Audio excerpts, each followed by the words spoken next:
Stock market के ऊपर आपको ऐसे बहुत सारे पॉडकास्ट मिलेंगे जिसमें नॉलेज बहुत ज़्यादा होता है, बट वो टेस्टेड नॉलेज नहीं होता है। लोगों ने उस नॉलेज को एक्सपीरियंस नहीं करा होता है।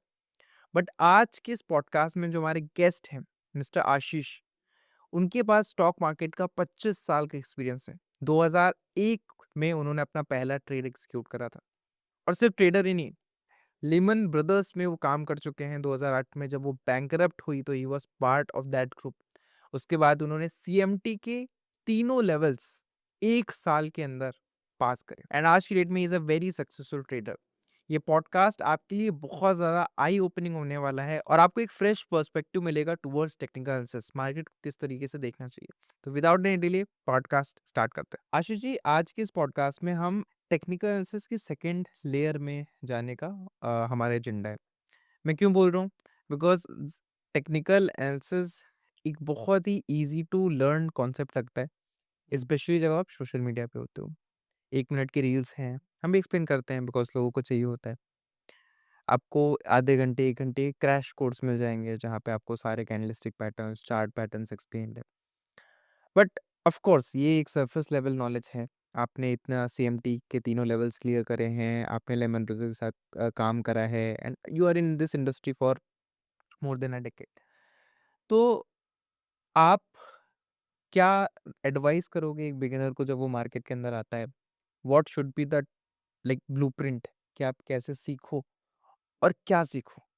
बिकॉज़ अभी ये जब पॉडकास्ट स्टार्ट करने से पहले आपने भी मुझे बताया था कि I have learned this, this.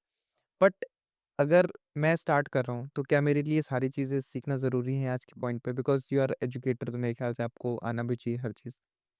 तो क्या ब्लूप्रिंट होना चाहिए फॉर अ बिगिनर? देखिए बहुत ही सिंपल है। लोग जो आज की तारीख में सीख रहे हैं ना, वो आपने बहुत सही कहा कि 1 मिनट की रील से सीख रहे हैं और टेक्निकल एनालिसिस करना क्यों है? पहले तो ये हाँ, समझते हैं भई है हमें क्या? क्यों करना है? हाँ, एग्ज़ैक्टली। मतलब करना है क्यों है? हुँ, हमें ट्रेडिंग करना है, ठीक है? एम क्या है, अल्टीमेट गोल क्या है कि ट्रेड करना है और ट्रेड करके पैसे कमाने हैं। हुँ, इसलिए टेक्निकल एनालिसिस सीखना है क्योंकि भई फंडामेंटल करके शायद आपका टाइम होराइज़न 6 महीना रखना पड़ेगा, साल भर, 2 साल रखना पड़ेगा। तो टेक्निकल एनालिसिस करके हमें ओवरनाइट रीच बनना है, ऐसा माइंडसेट लोगों का हो चुका है। और दूसरा माइंडसेट जो कि रॉन्ग है, मतलब आप ओवरनाइट पैसा डबल नहीं कर सकते हो। अगर डबल कर सकते हो तो रिस्क भी उतना है कि आप ओवरनाइट लूज़ भी उतना कर सकते हो। दूसरा जो माइंडसेट रॉन्ग हो चुका है लोगों का कि भई मैंने आधा घंटे का कोई वीडियो देखा। अभी क्या है कि बहुत सारे वीडियोज़ अवेलेबल है, बहुत सारे कंटेंट अवेलेबल है, मतलब कंटेंट ओवरलोड हो चुका है लोगों के ऊपर और बहुत सारे इंडिकेटर्स अवेलेबल है। और लगता है कि अगर हमने आधे घंटे का वीडियो देख लिया या 15 मिनट एक ट्रेंड लाइन बनाना सीख लिया तो मैं तो ट्रेडर हूँ, मैं कल से पैसा डबल करना शुरू करने वाला हूँ। वहीं पे प्रॉब्लम आती है। आपको पहले तो ये देखना है कि भई ट्रेडिंग जो आप कर रहे हो, आप ट्रेडिंग या इन्वेस्टमेंट, आप एक बिज़नेस पर्सपेक्टिव से देख रहे हो।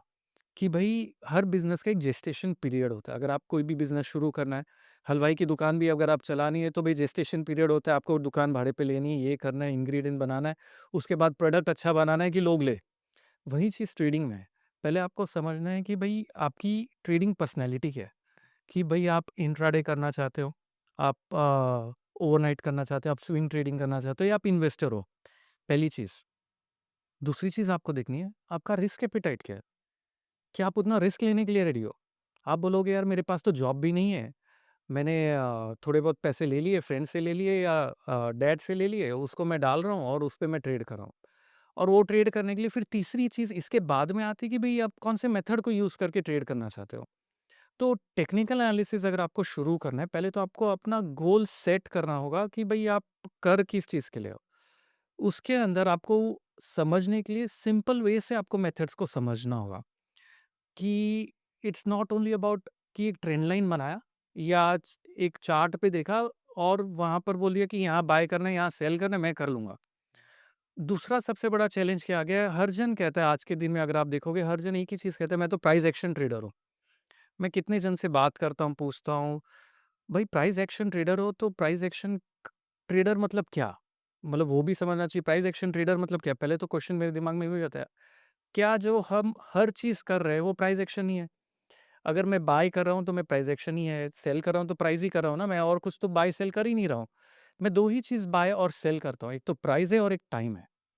क्योंकि चार्ट पे अगर आप देखेंगे, वही चीज़ प्राइस और टाइम में रिप्रेज़ेंट करते हैं। नेक्स्ट क्या हो गया कि लोग डिबेट करते हैं, टेक्निकल एनालिसिस चलता है, फंडामेंटल नहीं चलता है, या बोलते हैं फंडामेंटल ही सब कुछ है, टेक्निकल कुछ नहीं है। मैं बोलता हूँ यार डिबेट करना ही क्यों है आपको? एक सिंपल सा अगर आप फंडामेंटल पैरामीटर देखते हैं प्राइस टू अर्निंग रेशियो का, वो प्राइस टू अर्निंग रेशियो को आप प्लॉट करिए ना चार्ट पे। वो प्लॉट करने के बाद में आप जो पिक्टोरियल रिप्रेज़ेंट किया आपने, उसमें देखिए एक्सट्रीम लेवल क्या था, निफ्टी का पी रेशियो आप प्लॉट करके देखिए यार कोविड टाइम पे कहाँ नीचे क्रैश होके गया था, बाद में कहाँ तक गया, अगर 28-29 का उसका एक्सट्रीम वो अपसाइड का पी है, 2008 के क्रैश में, क्राइसिस में लोएस्ट पी उसका 11-12 का था और मीडियन अराउंड 20 का है, तो मुझे पता है यार 20 के आसपास का पी फेयर है।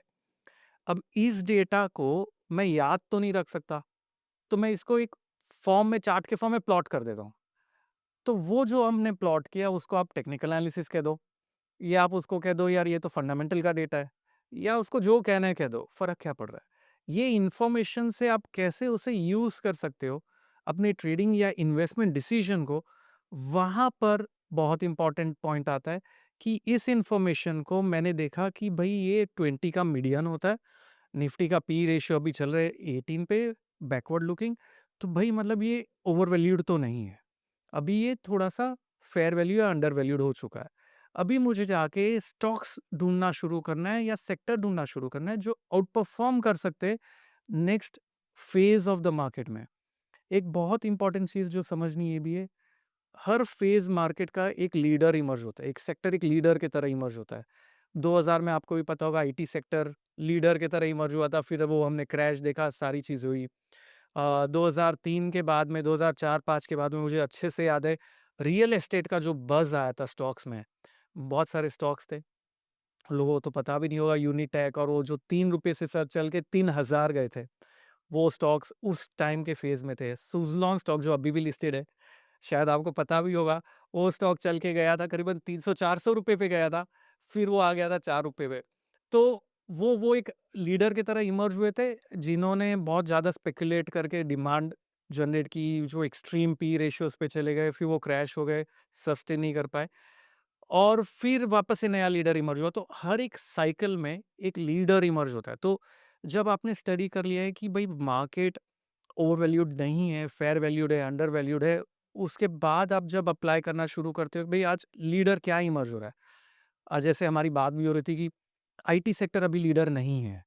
अगर हम देखेंगे तो आईटी सेक्टर तो बल्कि डिज़ास्टर है, जिस कारण से ओवरऑल करेक्शन आया। मैं ये नहीं कह रहा कि वो कंटिन्यूड पीरियड के लिए रहे, मैं फिलहाल के लिए एज़ ऑफ नाउ। तो जब आईटी है, लेकिन अगर आप एक बाजू बैंकिंग को देखेंगे, तो banking was the first index, bank Nifty, जो लीडर की तरह इमर्ज होके बाहर आया। सबसे पहले लाइफ टाइम हाई वापस से बैंक निफ्टी ने टच किया, निफ्टी के पहले भी। तो मतलब वो लीडर की तरह इमर्ज हुआ। फाइनेंशियल स्टॉक्स, जो फाइनेंशियल सर्विसेज सेक्टर है, तो जब मैं ये मेथड्स को अप्लाई करता हूँ, जब जब हम उसकी डेप्थ में जाते हैं, डेप्थ हो गया, पैटर्न्स क्या है, चार्ट्स क्या है, उसके अंदर प्राइस एक्शन स्टडीज़ क्या है, वहाँ तक जाने के पहले पहले मैं पूरा ओवरऑल व्यू बनाता हूँ कि भई हो क्या रहा है? जिसे हम कहते हैं कॉन्टेक्स्ट क्या है मार्केट का। और अगर आपको शुरुआत करनी है, तो आपको शुरू मार्केट के कॉन्टेक्स्ट से करनी है। समझना है कि हो क्या रहा है वर्ल्ड में। सिंपल सा लॉजिक मैं आपको बताता हूँ, 2025 में ट्रंप ने ट्वीट किया था कि हम टैरिफ डाल रहे हैं और उसका टैरिफ का सब आया था। मार्केट क्रैश हुआ और फिर उसी दिन पॉजिटिव बंद हुआ। उसके बाद पूरे पीरियड में 1 साल के अगर आप देखेंगे कितनी सारी नेगेटिव न्यूज़ आई, लेकिन मार्केट हर टाइम चलता गया ऊपर की ओर। इंडिया-पाकिस्तान वॉर हुआ, साथ ही में इज़राइल का ऑलरेडी वो चल रहा था वॉर, पैलेस्टाइन और बहुत सारी चीज़ें चली थी, लेकिन मार्केट ऊपर।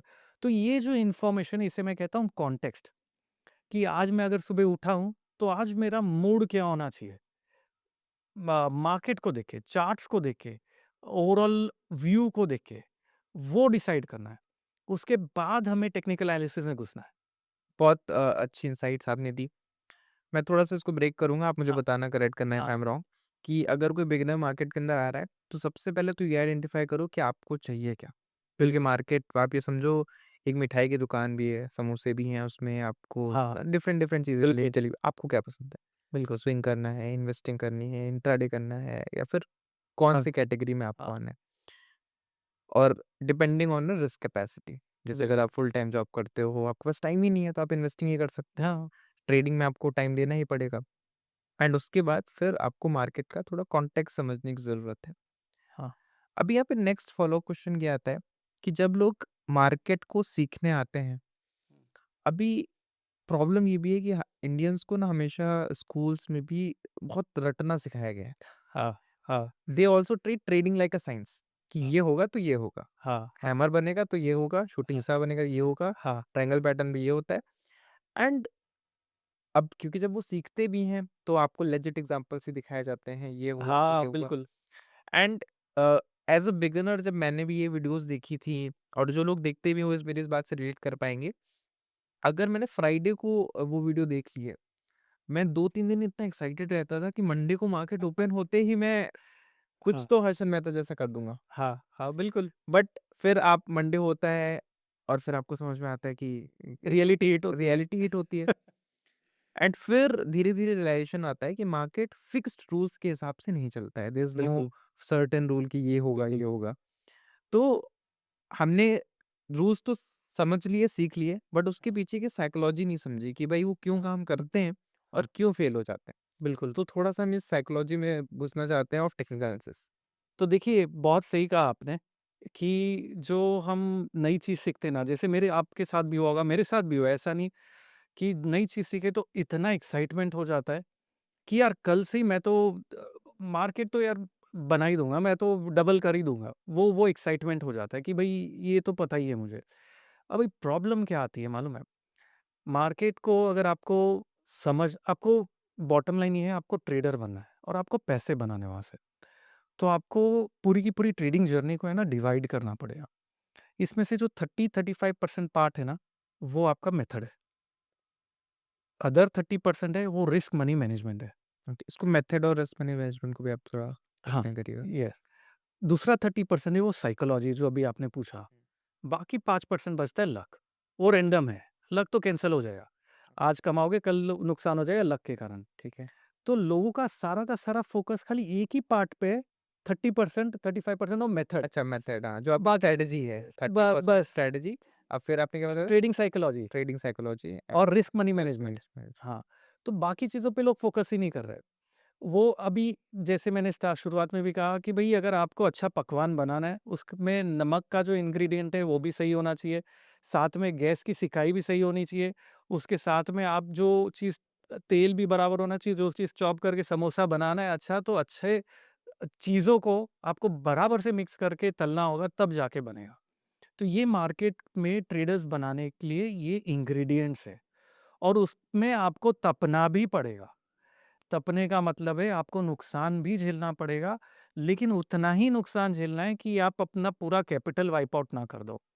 तो ट्रेडिंग साइकोलॉजी क्या होती है सबसे ज़्यादा ज़रूरी और वो टेक्निकल एनालिसिस क्यों फॉलो करता है? साइकोलॉजी पूरे पूरे बिहाइंड टेक्निकल एनालिसिस सीन क्या है? एक सिंपल सा एग्ज़ाम्पल मैं देता हूँ, बहुत ही सिंपल है। अगर समझिए आप प्रमोटर बोलिए खुद को कि ऑपरेटर बोलिए कि आप खुद को बोलिए कि भई मैं तो एचएनआई हूँ। अगर आपको कोई भी कंपनी का समझिए 10 लाख शेयर खरीदना है, व्हाट इज़ द इंस्ट्रक्शन जो आप अपने ब्रोकर को दोगे? समझो वो स्टॉक चल रहा है ₹800 पे, जस्ट फॉर रेफरेंस मैं किसी स्टॉक के बारे में नहीं बोल रहा, जनरल रेफरेंस बोल रहा हूँ। ₹800 पे स्टॉक चल रहा है। आप ब्रोकर को ये नहीं कहोगे कि मुझे ₹800 पे ही वो स्टॉक 10 लाख शेयर चाहिए। आप ब्रोकर को कहोगे मुझे 750 से लेके 850 के रेंज में स्टॉक चाहिए, जिसका एवरेज प्राइस 10 लाख शेयर का मुझे अराउंड ₹800 के आसपास होना चाहिए। बराबर है? अभी अगर वो शेयर की डेली वॉल्यूम ही 1 लाख है, तो आप जाके 10 लाख का अगर ऑर्डर डालोगे, तो क्या वो एग्ज़ीक्यूट होगा आज के दिन में? होगा ही नहीं, पहली चीज़ क्योंकि 1 लाख तो वॉल्यूम ही है उसका। दूसरी चीज़ प्योर डिमांड सप्लाई है, इसमें कोई फ़र्क नहीं है। ये जो टेक्निकल एनालिसिस इन्वेंट हुआ है ना, ये जब कैंडलस्टिक जो सब पढ़ रहे हैं, ये जापान में हुआ था। मुझे साल तो याद नहीं शायद 16th सेंचुरी 17th सेंचुरी वो बुक में लिखा हुआ है। वहाँ पर राइस फील्ड्स होती थी जो लोग राइस में ट्रेड करते थे। जब वो राइस में ट्रेड करते थे, तो वो जो चीज़ अडॉप्ट करते थे कि भाई इतनी सप्लाई है, इतनी डिमांड है, उसके हिसाब से प्राइसेस क्या होना चाहिए। इस चीज़ को लेके इसे डॉक्यूमेंट करना शुरू किया किसी ने। डॉक्यूमेंट करके इन्होंने कैंडलस्टिक के चार्ट्स बनाने शुरू किए और पैटर्न्स बनाना चालू किया। तो ये जो शुरुआत हुई है, ये हुई है मंडी बाज़ार से ही, कि जो आप मंडी में जाके अगर आलू की शॉर्टेज है, तो आप आलू का भाव ज़्यादा दोगे खरीदने के लिए। और अगर आलू को रिप्लेस कर रहे हैं, तो आप टमाटर लेने की कोशिश करोगे या कांदा लेने की कोशिश करोगे, उस तरीके से। तो वही माइंडसेट है। वही चीज़ को हमने आज सोफिस्टिकेटेड वे से, आज हमने टेक्निकल एनालिसिस का नाम दे दिया, आज हम एल्गो बोल देते हैं, हाई फ्रीक्वेंसी ट्रेडिंग बोलते हैं, लेकिन हम अल्टीमेटली कर वही रहे कि भई डिमांड कितनी है, सप्लाई कितनी है। तो मैं फिर वापस वहीं आता हूँ, जब वो इन्वेस्टर को आपको 10 लाख शेयर खरीदना है, तो वो ब्रोकर को क्या इंस्ट्रक्शन देता है कि मुझे वो रेंज में चाहिए। ब्रोकर क्या करता है, वो इमीडिएटली जाके डालेगा नहीं। वो क्या करेगा, समझो वो स्टॉक प्राइस 800 पे चल रहा है, तो वो आपके लिए 10,000 शेयर बाय करने के लिए रखेगा। फिर वो कंज्यूम होगा तो थोड़ा-सा प्राइस 802 हो जाएगा। इसे कहते हैं इम्पैक्ट कॉस्ट। आपके डिमांड क्रिएट करने के कारण मार्केट में प्राइस ऊपर जा रहा है। फिर वो और 10,000 लेगा, तो समझो उसका प्राइस 804 हो गया, 810 हो गया। फिर वो बोलेगा नहीं, अभी मुझे थोड़ा-सा नीचे चाहिए। क्योंकि तो 800 का एवरेज चाहिए। 800 का एवरेज चाहिए। तो अभी वो 810 पे स्टॉप कर देगा बाय करना।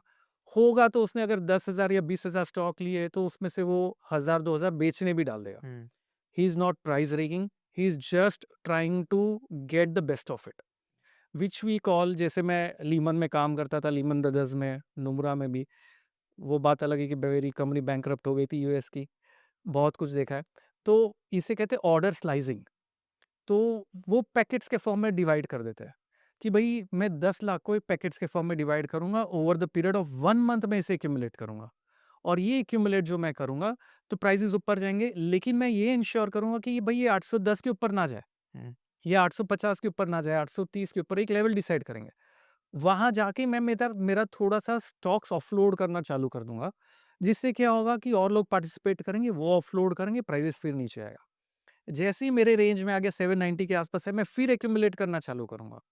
जब मैं ये प्रोसेस करता हूँ, ये प्रोसेस को 1 महीना लग सकता है, ये प्रोसेस को 10 दिन लग सकता है, 2 दिन लग सकते हैं, डिपेंड करता है कितना वॉल्यूम है, कितना क्वांटिटी आप कर रहे हो और किस स्केल पे कर रहे हो। तो जब मैं ये प्रोसेस शुरू करता हूँ, तो चार्ट पे पैटर्न्स बनना चालू हो जाते हैं। हुँ। क्योंकि एक ही प्राइस पे ऑफलोडिंग होती है करेक्ट, तो उसे हम रेजिस्टेंस कह देते हैं। रेजिस्टेंस बोल देते हैं। नीचे आ गया, वहीं पे बाइंग चालू हो रही है, उसे मैं सपोर्ट कह देता हूँ। या गिरते हुए मार्केट में मैंने जब लेना चालू किया, तो इन्वर्टेड एक हेड एंड शोल्डर पैटर्न बन जाता है कि भाई लेफ्ट शोल्डर से चालू किया, फिर नीचे एक और लो बना, मैंने फिर एक्यूमुलेट किया, तो प्राइसेस डिमांड बढ़ने के कारण ऊपर जाना चालू हुई। राइट शोल्डर पे मैंने और एक्यूमुलेट किया, तो और ऊपर जाना चालू हुई राइट शोल्डर बना के। फिर जब नेकलाइन, जब मेरा बाइंग एग्जॉस्ट हो गया, मैं मार्केट से बाहर, मैंने मेरा बाय कर लिया। अब होता क्या है, जितने भी सप्लाई आने थे वो आ गए, थोड़ी सी भी बाइंग जैसे ही आती है, मार्केट ब्रेकआउट दे देता है। तो वो साइकोलॉजी पूरी है, जो ये हम सारी चीज़ें देखते हैं। ये साइकोलॉजी, ये पैटर्न्स रैंडम नहीं बनते। ये पैटर्न्स बनते हैं क्योंकि कोई यहाँ एक्यूमुलेट कर रहा है। सिमिलरली कोई ऊपर के लेवल्स पे डिस्ट्रीब्यूट कर रहा है। इसीलिए पैटर्न्स बनते हैं। और एक बहुत बड़ा मिथ है कि मार्केट गिरता है क्योंकि सब लोग बेचना चालू करते हैं। ये बहुत रॉन्ग सोच है। Humans are herding animals. Sorry to use that word, but हम भी हर्ड करते हैं। जैसे हर जानवर को आप देखेंगे तो वो अपने झुंड में चलता है। मार्केट भी वैसा ही है। जब ओवरऑल सब लोग बाय कर रहे हैं ना, भले ही रिटेलर हो, एफआईआईज़ हो, बड़े प्लेयर्स हो, साइकोलॉजी सबकी सेम है। कोई भी अगेंस्ट नहीं जाना चाहता है। सब लोग बाय कर रहे हैं। क्रैश कब आता है? जब बाय करने वाला बचता ही नहीं है। जितने भी लोगों को करना था कर लिया, अभी यार और स्कोप ही नहीं है बाय करने का, तब मार्केट टॉप बन के नीचे गिरना चालू होता है। और धीरे-धीरे क्या होता है, जब सब लोग ने ऑफलोड कर दिया, मतलब यार अभी तो बेच दिया, कोविड का क्रैश आया था, सबको लगा भई दुनिया बचने ही नहीं वाली है, खत्म हो जाएगी। वो क्रैश में सबने बेच दिया। उस वक़्त स्मार्ट ट्रेडर्स धीरे-धीरे बाय करना चालू करते हैं। और क्या होता है, क्योंकि मार्केट में और कोई बेचने के लिए बचता ही नहीं है, सडनली ब्रेकआउट आके रिवर्स हो जाता है। तो tops are formed because no one is left to sell, bottoms are formed because no one is left to buy, मतलब no one is left to sell, sell. Sorry sell. Bottom पे कोई बेचने के लिए बचा ही नहीं है, हुँ, इसलिए बॉटम बनता है, और टॉप पे लोग खरीद-खरीद के थक चुके हैं, अभी खरीदने वाले बचे ही नहीं, इसलिए टॉप बनता है। और इस कारण से मार्केट पैटर्न्स बनाता है, और ये पैटर्न्स रिपीट होते प्राइस और टाइम दोनों फॉर्मेट में। Got it. वैसे तो बहुत ही सिंपल साइंस है ये, लॉजिक है। और एक पॉइंट आपने बहुत सही कहा कि हम स्कूल से सीख के आते हैं कि भाई ऐसे करना है तो ऐसा आउटपुट आएगा, ये वो गेम नहीं है। ए प्लस बी इक्वल टू सी नहीं होगा, यहाँ पर आपको डिविएशन करना है। काफ़ी बार मैंने तो बुक भी लिखी है, तो हेड एंड शोल्डर पैटर्न जो टेक्स्ट बुक से पढ़ के आते हैं, आप मानेंगे नहीं, जब मैं मेरे चैनल पे बताता हूँ, तो लोग बोलते हैं सर ये हेड एंड शोल्डर रॉन्ग है, इसमें 2 शोल्डर राइट में, 1 ही शोल्डर लेफ्ट में, ऐसा थोड़ी हेड एंड शोल्डर होता है। मैं बोला यार आप कॉन्सेप्ट समझो, वो पैटर्न के पीछे का थॉट प्रोसेस समझो। क्योंकि कोई जो एक्यूमुलेट करे, शायद उसका एक्यूमुलेशन कंप्लीट नहीं हुआ राइट शोल्डर बनते वक़्त, तो उसने फिर से थोड़ा ऑफलोड किया और फिर से बाय किया। तो 2 शोल्डर बनने दो ना, इश्यू क्या है? पैटर्न तो फिर भी एक्यूमुलेशन वाला ही है ना। तो वो चीज़ें समझना बहुत ज़रूरी है। बिफोर आप खाली रटने के बदले आप उसके पीछे के गणित को समझो, वो बहुत इम्पोर्टेंट है।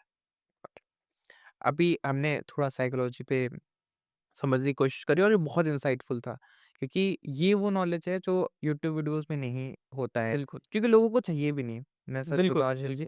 लोगों को पका-पकाया चाहिए।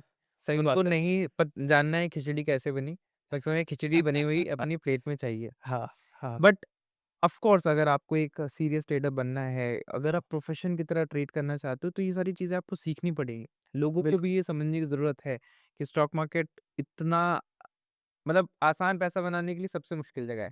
बहुत सही कहा आपने। ये लगता है ओनेट मशीन है, मनी मिंटिंग मशीन है, लोगों को लगता है। आप मिंट कर सकते हो, लेकिन क्या आप उसमें तपे हो? हुँ, वैसा है। एक आग का दरिया है, डूब के जाना होगा। है ना? सही बात है, बिल्कुल, हाँ, बिल्कुल। अभी फिर हम आते हैं अभी मेन चीज़ जो है स्ट्रैटेजी, एंड यहाँ पे भी हम थोड़ा-सा धीरे चलेंगे। अभी हमने क्या हमारी चॉइस होनी चाहिए उस पे डिस्कशन करा। हाउ मार्केट वर्क्स ये काफ़ी आई ओपनिंग था। साइकोलॉजी, प्राइस कैसे मूव होता है, उसके ऊपर डिस्कशन करा। अब आती है स्ट्रैटेजी, एंड आशीष जी ये सबसे ज़्यादा कन्फ्यूज़िंग है। आपको 1 महीने लगता है जब आप बिगिनर होते हो तो ये बहुत तेज़ से चेंज होता है। 1 महीने आपको लगता है दिस इज़ बेस्ट, दूसरे महीने लगता है दिस इज़ बेस्ट, और हर बार लगता है कि ये काम करेगा। जैसे आपने बताया कि नया चीज़ सीख ली, और मार्केट में बहुत सारी चीज़ें हैं। इंडिकेटर बेस्ड स्ट्रैटेजीज़ भी हैं, ये करो, और जो इंडिकेटर वाली स्ट्रैटेजी बताते हैं वो बोलते हैं यही काम करेगा। फिर प्राइस एक्शन में आ जाते हैं कि you don't use indicators, use price only, trend line, support, resistance, यही है जो काम करता है। फिर कुछ डिमांड सप्लाई, इसी में फिर आ जाते हैं डिमांड सप्लाई, फिर स्मार्ट मनी कॉन्सेप्ट आ जाता है, फेयर वैल्यू गैप्स आ गए, आईसीटी आ जाता है, एन नंबर ऑफ थिंग्स। और ये एक अलग-अलग रिलिजन की तरह बन चुके हैं, जिसको लोग फॉलो कर रहे हैं, and there are some people who are promoting this religion कि भाई स्मार्ट मनी कॉन्सेप्ट है, यही काम करता है दोस्तों, बाकी सब तो झूठ बोल रहे हैं, ये देखो ऐसे काम करता है। जो प्राइस एक्शन सिर्फ बोलता है, वो बोलता है एसएमसी तो बस कॉम्प्लिकेट कर दिया है, ये तो कुछ काम नहीं करता ये। अब यहाँ पे भी you have a lot of choices to choose, कैसे नेविगेट करें? ये put me on the spot. देखिए ऐसा है, मैं लोगों को एक ही चीज़ बोलता हूँ, यहाँ पर आप फ़रारी ड्राइव करना सीखो या फ़रारी का इंजन बना कैसे उसे सीख लो। फ़रारी ड्राइव करना सीखोगे तो एक एक्सपीरियंस अलग है कि भई ठीक है, इसको इस तरीके से यूज़ करना है। लेकिन अगर इनोवेशन आ गया, आजकल तो गाड़ी आ रही है, टेस्ला ने लॉन्च की कि ऑटोमेटिकली गाड़ी जाके पार्क हो जाती है, रोबोट ड्राइवरलेस कार्स है, किसी चीज़ की ज़रूरत नहीं है। तो जब फ़रारी ड्राइव करने का एक्सपीरियंस आपका देखोगे कि ऑब्सोलीट होता जा रहा है। लेकिन अगर आपको फ़रारी बनी कैसे, उसका इंजन कैसे काम कर रहा है पता है, तो आप कभी भी ऑब्सोलीट नहीं होंगे। ऑब्सोलीट मतलब आपके लिए वो चीज़ कभी भी ख़त्म नहीं होगी, क्योंकि आप कुछ इनोवेट कर सकते हैं। तो मैं तो यही कहता हूँ, सबसे सिंपल है, 2 चीज़ पे ध्यान देना है।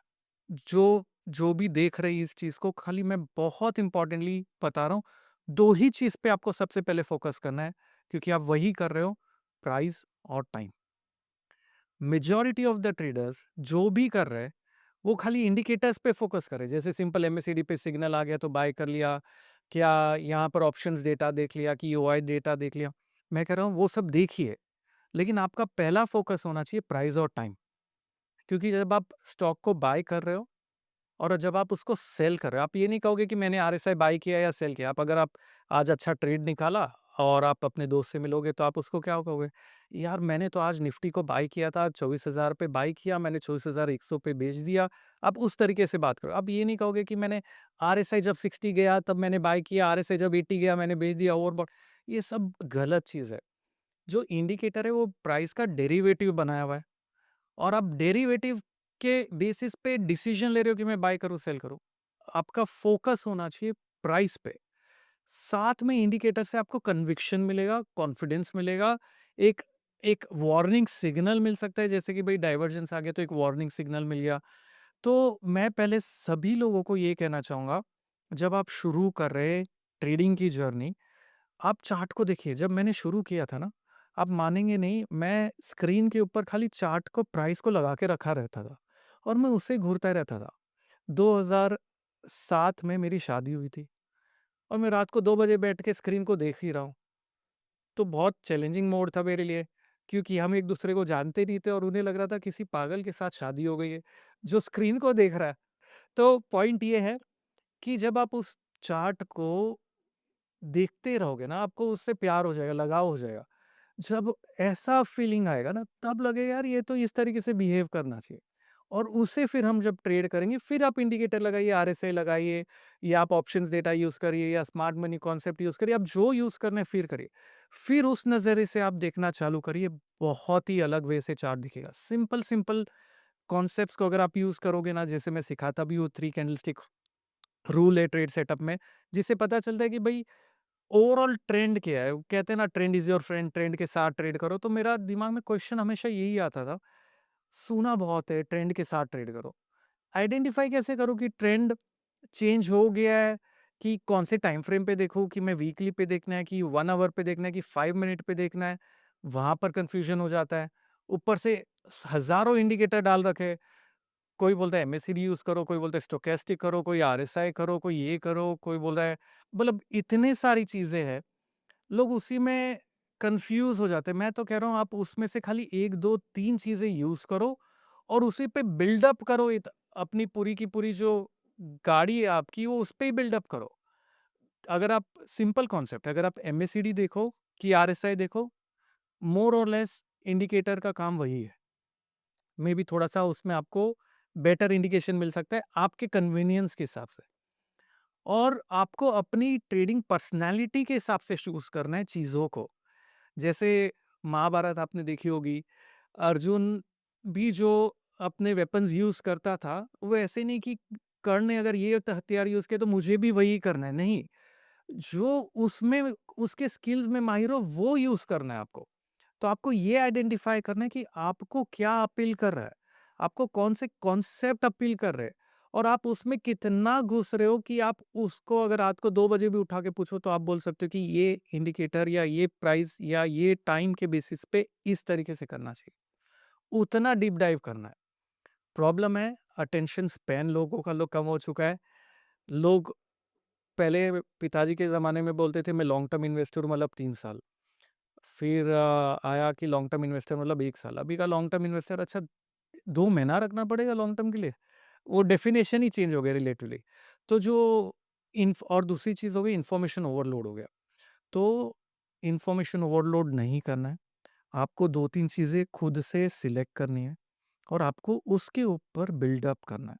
आपको उस चीज़ में देखना है कि भई कौन इस फ़ील्ड में उस चीज़ के ऊपर एक्सपर्टीज़ है और उसका क्या क्रेडेंशियल्स है। लोग ज़्यादातर उसके पीएनएल पे जाते हैं। मैं बोलता हूँ आपको उसके पीएनएल पे जाना ही नहीं है। आप, क्योंकि हर बंदे की रिस्क एपेटाइट अलग है। आप शायद 5,000 लॉस करोगे तो कुछ फ़र्क नहीं पड़ रहा है। कोई बंदा 20,000 30,000 दिन का लॉस कर रहा है तो उसको फ़र्क नहीं पड़ रहा है। उसकी रिस्क एपेटाइट अलग है। तो उसका जो रिवॉर्ड भी मिलने वाला है वो भी अलग मिलेगा। तो वो रिस्क एपिटाइट आपकी क्या है, पहले तो वो डिफाइन करो कि भई आप दिन में कितना लॉस कर सकते हो, या आप इंट्राडे हो तो, या आप स्विंग में हो तो आप 1 महीने में कितना लॉस है, आपकी कैपिटल कितनी है जिसको आप रिस्क करने के लिए रेडी हो, वो पहले आइडेंटिफाई करो। उसके बाद आपने सही कहा था कि भई आपके पास कितना टाइम है, आप बोलोगे कि नहीं मैं तो पूरा दिन जॉब पे रहता हूँ, मेरे पास टाइम नहीं है लेकिन मुझे इंट्राडे ट्रेडर बनना है, तो वो नहीं पॉसिबल है। आपकी पर्सनैलिटी को सूट ही नहीं होगा, आपकी सिचुएशन को सूट नहीं होगा, क्योंकि आपकी सिचुएशन ही वो चीज़ डिमांड नहीं कर रही है। तीसरी चीज़ आपको ये देखनी है जो बहुत इम्पोर्टेंट है, क्या आपका माइंडसेट रेडी है लॉस लेने के लिए? हर जन सिखाता क्या है मालूम है? आप जितने भी वीडियोज़ देखोगे, इससे पैसा डबल होगा, इससे पैसा टारगेट आएगा। कोई भी रिस्क के बारे में बात ही नहीं कर रहा है कि कहाँ। मैं तो कह रहा हूँ खाली आप एक ही चीज़ करो, जब मैं ट्रेड करता हूँ बहुत बार, तो मैं मेथड से ज़्यादा देखता हूँ कि यार मेरा रिस्क रिवॉर्ड है कि नहीं? हुँ, कि जब मैं नुकसान कर रहा हूँ तो छोटा कर रहा हूँ, जब रिवॉर्ड आ रहा है तो ज़्यादा आ रहा है। वो मेथड बहुत इम्पोर्टेंट है। तो कोई भी इंडिकेटर यूज़ करो, कोई भी मेथड यूज़ करो, लेकिन प्राइस टाइम से ध्यान मत हटाओ। दूसरा, रिस्क रिवॉर्ड सेटअप को समझो। तीसरा, अपनी जो पर्सनैलिटी है, उसके अगेंस्ट ट्रेड मत करो, क्योंकि आपके फ्रेंड ने आज के दिन 10,000 बनाया है, तो आपको कल 20,000 बनाना है। वो गेम में नहीं जाना है। ट्रेडिंग, मैं तो लोगों को कहता हूँ, trading is a sole journey, अकेले का वॉर है, और ये वॉर किसी के साथ नहीं, आपके माइंडसेट के साथ है। अगर आपने एक ही मेथड पे 3 बार लॉस कर लिया है, ट्रस्ट मी आप चौथी बार वो मेथड को फॉलो नहीं करोगे, आप उस बंदे को, उस मेंटर को भी छोड़ दोगे, आप कहीं और चले जाओगे। लेकिन ऐसे जंप करते-करते आप कहीं नहीं पहुँचने वाले हो। आपको 1 या 2 जन को फॉलो करना है। आपको 1 या 2 जन के मेथड को ठीक से समझना है और खुद के इसमें ढालना है। जब आप वो चीज़ करना सीख जाओगे ना, तो सब चीज़ पॉसिबल हो जाती है। वाह! काफ़ी इंसाइटफुल था। मतलब एक हरिवंश राय बच्चन जी की किताब है मधुशाला, हाँ, हाँ, उसमें उनसे पूछते हैं कि भाई किधर है मधुशाला? हाँ, तो कोई बोलता है इधर है, इधर है, इधर है एंड ही सेज़ कि राह पकड़ तू एक चला चल, पा जाएगा मधुशाला। हाँ, we don't have to keep jumping on बिल्कुल, स्ट्रेटजीज़ कि यार ये अच्छा है, ये अच्छा है। बिल्कुल, एक कॉन्सेप्ट पकड़ो and just keep working on it, उसको फिक्स करते रहो, काम करते रहो, इम्प्रूवमेंट्स उसको और एफिशिएंट बनाते रहो एंड दैट विल वर्क बिल्कुल, इवेंचुअली। बिल्कुल। तो आशीष जी अभी काफ़ी हेल्प हो गई होगी। अभी कुछ एडवांस कॉन्सेप्ट्स के बारे में बात करते हैं क्योंकि ये पूरा पॉडकास्ट ऐसे ऐसा जा रहा है कि भाई अगर इंसान 4-5 साल का एक्सपीरियंस भी लेके आ रहा है तो उसे ये समझ में आ रहा है कि कुछ नया है। अभी एक आपने मुझे लुनार साइकिल के बारे में बताया था and it was very interesting. तो मैं चाहता हूँ एक बार आप ऑडियंस को भी ये पर्सपेक्टिव दो क्योंकि जब हम मार्केट को टाइम करने की बात करते हैं या फिर मार्केट किस तरीके से आगे मूव होने वाला है, वी वुड डिफरेंट स्ट्रैटेजीज़ कि भाई पी रेशियो ज़्यादा है, सपोर्ट है, प्राइस एक्शन है। बट आपने कुछ भी बहुत डिफरेंट कॉन्सेप्ट बताया। इसके बारे में थोड़ा-सा लोगों को बताइए? देखिए, आज तक जो हमें फीड किया गया है, सभी लोगों को, कि मार्केट को टाइम नहीं करना चाहिए, हाँ, है ना? जब आपने भी सुना होगा, शुरुआत की होगी कि मार्केट को टाइम नहीं कर सकते हो, और दूसरा फीड किया गया है, ये सट्टा बाज़ार है। हर जन बोलता है, पिताजी भी बोलते थे सट्टा बाज़ार है। मैं सोचता एक ही चीज़ था कि अगर सट्टा बाज़ार है तो कैसीनो में जाओ ना, यहाँ क्यों कर रहे हो? लेकिन हर जन ट्रेड भी करता है। तो पहली चीज़, ये सट्टा बाज़ार नहीं है, ये गैम्बलिंग नहीं है।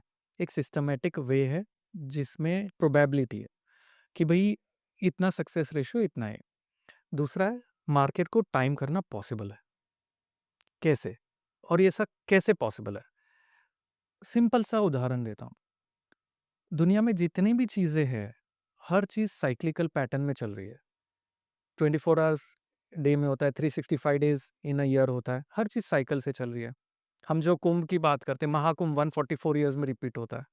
कुंभ होता है 12-12 साढ़े 12 साल में रिपीट होता है। जो सोलार साइकिल है, जो सोलार साइकिल जिसकी हम बात करते हैं, वो साढ़े 12 साल का है। जो लूनार साइकिल है, वो मतलब 28 साढ़े डेज़ 12 साल में हम एक चक्कर नहीं, नहीं। साढ़े 12 साल में जो सोलार फ्लेयर्स होती है, वो हुँ, लाइट अप होती है, उसके बाद में वो कम होती है, वो सारी चीज़ें होती हैं। वो मुझे भी डिटेल में नहीं मालूम, लेकिन वो चलता है। लूनार साइकिल है 28 डेज़ का। हमें पता है पूरा पूरा जो हमारा पंचांग लिखा गया है, जो चीज़ें आप देखते हो, पूरा लूनार कैलेंडर पे है। हम अगर शादी करते हैं, तो हम पंचांग देखते हैं, कौन से शुभ मुहूर्त पे करनी है। अगर हम गृह प्रवेश करें, कोई भी अच्छा काम करें, तो हम पंचांग देखते हैं, दिवाली पूजा करें तो वो देखते हैं। मतलब अगर हम हर चीज़ करने के लिए वो चीज़ देख रहे हैं। प्रॉब्लम क्या है कि हम उस चीज़ को इसीलिए देख रहे हैं कि भई हमारे पूर्वज देखते थे इसलिए उसे देखना है। हम उसके पीछे के साइंस को भूल चुके हैं, प्रॉब्लम वो है। अभी वही चीज़ अगर आप सिंपल से लॉजिक को अगर ध्यान रखो कि जो धरती 72% वाटर है, पूर्णिमा पे हाई टाइड होती है, अमावस्या पे लो टाइड। सिंपल ये तो एक्सप्लेन करने की ज़रूरत नहीं है, तो आँखों के सामने नेचर है, ये तो दिख ही रहा है। वही चीज़ है कि भई human body more than 70% water है और ये तो साइंस का प्रूवन है। तो जब पूरी की पूरी धरती रिस्पॉन्ड करती है लूनार के ऊपर, लूनार मतलब मून के फेजेस पे, तो ह्यूमन बॉडी जो मोर देन 70% वाटर है, रिस्पॉन्ड करेगा ना। सबकॉन्शियसली ना कहते हैं कि 99% of us is subconscious and 1% ही हम 1% भी कॉन्शियस नहीं है। तो सबकॉन्शियसली बहुत सारी चीजें होती है जो हमें पता ही नहीं है। दूसरी चीज, ह्यूमन बॉडी रिस्पॉन्ड करती है, वो हमें नहीं पता। दूसरी चीज, फीमेल बॉडी 28 पीरियड का साइकिल फॉलो करती है। अगर वो फॉलो नहीं करते 28 पीरियड साइकिल, तो आप और मैं एग्जिस्ट ही नहीं करते। मतलब बनता ही नहीं, इस सृष्टि में कोई एग्जिस्ट ही नहीं, हम ह्यूमंस एग्जिस्ट ही नहीं करते। तो अगर फिजियोलॉजिकली बॉडी इतनी लिंक्ड है लूनार साइकिल से, तो साइकोलॉजिकली भी लिंक्ड है। तो ये साइकोलॉजिकल जो लिंकिंग है, मैंने स्टॉक मार्केट पे एक्सटेंड करके देखा। मैं ये नहीं कह रहा हूं आप फॉलो करो, मैं ये कह रहा हूं आप लगा के तो देखो कि ये चलता है या नहीं चलता है। लोग कहते हैं ना भगवान नहीं है, मैं बोलो मान के तो देखो, फिर तो पता चलेगा है कि नहीं। हम हाइपोथेसिस जब फॉलो करते थे, सीखते थे, मैं तो इंजीनियर हूँ। हाइपोथेसिस जब करते थे तो हम अज्यूम करते थे कि अज्यूम करो ये चलता है, फिर सारी चीजें डिस्प्रूव होगी ना। तो मैं ये कह रहा हूँ आप अज्यूम करके देखो ये चलता है। तो मैंने क्या किया, काफी सालों से प्रैक्टिस कर रहा हूँ और मैं ट्रेड कर रहा हूँ। I am a trader by heart and passion, and जो है वो मैं मुंह पे बोलता हूँ, क्योंकि unless you are modest you can not be a successful trader. वो मैंने सीखा। तो जब मैंने इसे अप्लाई किया, मैंने क्या देखा कि जो पूर्णिमा और अमावस्या का साइकिल है, उस दिन मार्केट में काफी बार इंपॉर्टेंट टॉप्स और लो बनता है। क्या ये हमेशा बनेगा? नहीं। मार्केट की बात करो, मैं निफ्टी की बात करूं, मैंने निफ्टी पे बहुत इंटेंस रिसर्च की, इसके ऊपर बहुत सालों से रिसर्च की है और बहुत सालों से ट्रेड किया। तो जब मुझे पता है हमें दो चीज देखनी है, अगर लूनार साइकिल है, उस दिन प्राइस एक्शन पॉजिटिव क्लोज हो रहा है, तो 2 से 3 दिन तक प्राइस एक्शन पॉजिटिव रहता है। ये ऐसा देखा जाता है पूर्णिमा जब पे। लूनार साइकिल कंप्लीट हो रहा है 20 पूर्णिमा पे पूर्णिमा। पूर्णिमा पे जो पूर्णिमा का दिन है, जो अमावस्या का दिन है, तो लूनार साइकिल 28 डेज में पूर्णिमा भी है, अमावस्या भी है। तो जब अमावस्या का दिन आता है, यूजुअली मार्केट साइडवेज हो जाता है या टॉप बन जाता है, ओके। यूजुअली। लेकिन ये रिलेशनशिप चेंज हो सकता है। जब बहुत स्ट्रॉन्ग ट्रेंड्स होते हैं, तो पूर्णिमा और अमावस्या दोनों पे रैली हो रहा है मार्केट। तो ये जो रिलेशनशिप है, ये बहुत क्रुशियल है, जो मैंने ऑब्जर्व किया। अगर आपको एक उदाहरण के तौर पे मैं बताऊं, अभी 2 अप्रैल की अगर हम बात करें, मार्केट ने, निफ्टी ने 22,180 पे लो बनाया था और वो दिन था लूनार साइकिल का। उस दिन के बाद से मेरा ऐसा मानना था, क्योंकि पॉजिटिव प्राइस एक्शन पे ऊपर आया, ग्रीन कैंडल बनी, कि प्राइस एक्शन पॉजिटिव है और लो भी बना है, तो मतलब यहाँ पर हो सकता है हम एक मेजर लो बना के रैली करना शुरू कर सकते हैं। फोरकास्ट भी किया था, मेरे ट्वीट पे, वीडियोस में भी है, ये हमने फोरकास्ट किया था। और वहीं पे मार्केट ने लो बनाया और वहां से 2400 पॉइंट्स का रैली आया। क्या हमेशा इतने पॉइंट्स का रैली आएगा? नहीं। लेकिन ये एक इंफॉर्मेशन मेरे लिए एडिशनल हो जाती है, जो मुझे बहुत कॉन्फिडेंस देती है। जैसे अगर मेरे हिसाब से वहां पर एक प्राइस एक्शन सपोर्ट भी था। अगर आप देखोगे 2024 का जो इलेक्शन हुआ था, जब नरेंद्र मोदी एक समय पे पीछे चल रहे थे वाराणसी के, तो वो टाइम पे बहुत बड़ा क्रैश आया मार्केट में और रिवर्सल आया। वो एक जोन था। 2025 में जब ट्रंप ने अनाउंस किया ये टैरिफ सभी कंट्रीज पे, मार्केट ने वहीं पे 21,800 के आसपास जाके लो बनाया, 21,700 के आसपास लो बनाया, वहीं से रिवर्स किया। इस टाइम भी 2000 2 अप्रैल 2026 को जब मार्केट उस लेवल पे पहुंचा, तो प्राइस एक्शन सपोर्ट बहुत जबरदस्त था।